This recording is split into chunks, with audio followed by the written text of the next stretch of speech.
As we take a look at what's been taking place, well, a lot has obviously happened from last week's protest to today, and now the pictures you're seeing on your screen are, of course, scenes from Kawangware that we need to take a look at. So Raila Odinga, of course, now joining the protesters who've been at it for a few hours now. So the pictures that you're seeing on your screen now, I believe, are live from Kawangware as the protests and the demands continue and as government and security officials remain firm on that. Good afternoon. Welcome to this broadcast. We will be taking a look at the state of the nation, the legal procedures that have been proposed. With me this afternoon, you'll be hearing from Stephen Obiro, who's from the Federation of Kenya Employers, that's FKE. Eric Theuri, who's the president of the Law Society of Kenya, will also be speaking with us. And we have George Msamali, who's a security expert. We'll be talking about the scenes we're seeing, the responsibility of the security officials, the responsibility of the protesters, and of course, the conduct of the security officials, which is something that has come into context. We'll also be talking about the state of the economy, the cost of living, as well as a few developments that have taken place. I mean, since last week, there's been an increase in power tariffs. So we'll take a look at some of those in just a moment from now.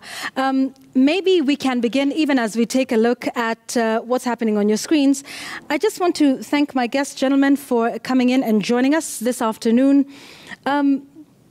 Stephen, let me begin with you. It's second day of protests, another week. What does this mean for employers and employees and the state of the economy, as it were? Yvonne, it is a challenging time for the employers, the enterprises, and even the employees in Kenya now. If you look at the business environment today around the city and in most areas where we have had the protests, the business is depressed. And that means that there is a lost productivity and it goes on with a lot of cost to the employers. Because at the end of the day, you have fixed costs, you have to pay your salaries, the salaries for your staff, you have to meet others' fixed costs, yet there is no production happening. So it is something that is really, really depressing for employers. Looking at a country that one of our key challenges that we have is employment. It is important that whatever we do supports creation of employment and doesn't depress our businesses. And so the protests are having a negative effect when it comes to the employment, when it comes to the way our industries are working. Many of the employees, they are also living in uncertainty because you don't know what is going to happen during the protest, so you're not sure whether you should be at the workplace or not. And even when you're at the workplace, you are really not giving your all because you're still wondering what is going to happen. And you look at our transport system in the country, and when we have this protest, so there's a really depression that is happening in the employment sector, Yvonne. Okay, and when we take a look at the events, at least so far today, George, what would you say from a security standpoint? Look at the pictures that we are seeing on your screens in terms of how the security officials have conducted themselves today. Has it been any different from what we saw last week? Yvonne, freedom to protest is a cornerstone to any liberal society. But it becomes very difficult now when it gets to policing this kind of situation, whereby you realize that the police need to plan for this kind of protests. Because basically what the police are supposed to do is not to stop the protest, but to facilitate the protests.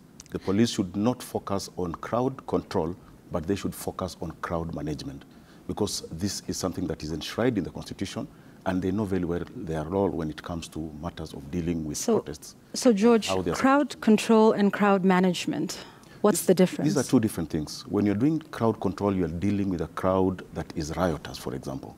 But when you're managing a crowd, is when you allow people to picket, you allow people to protest in a peaceful way. But what we've realized with the Kenya police is anytime there's a protest, they turn it into a rioters mob. They treat it as a riot, not a protest. And this is where the problem is. And this is exactly what is causing the mayhem that you're witnessing currently in Nairobi, Kisumu, Homa Bay, and Migori. Okay. It's not supposed to be like that. And we will talk a little bit more about, the role of the security in a moment with Eric. But George, is there not also a responsibility on the part of the protesters? Because that's the sort of conversation that